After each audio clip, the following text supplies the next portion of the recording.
আগে যাইতে পারবা না, আমি একাই আছো কেন? আসসালামু আলাইকুম এভরিওয়ান। তো এই হচ্ছে মেডেক্স 96 এর গাড়ি কাপসি, আর এই যে হচ্ছে স্টক বাইক স্টক। কেউ যদি প্রমাণ করতে পারে কেরা রোডে কথা বলবে।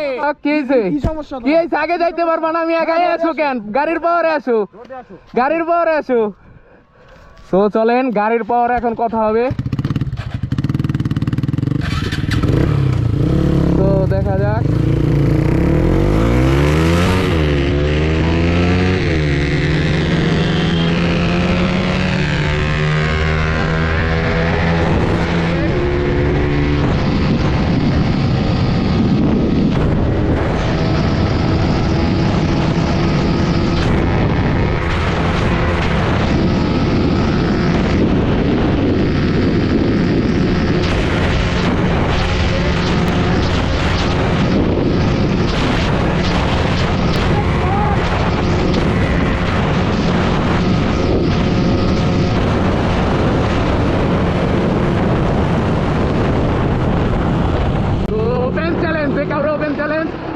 খেলা হবে হেড টু হেড ফাইট।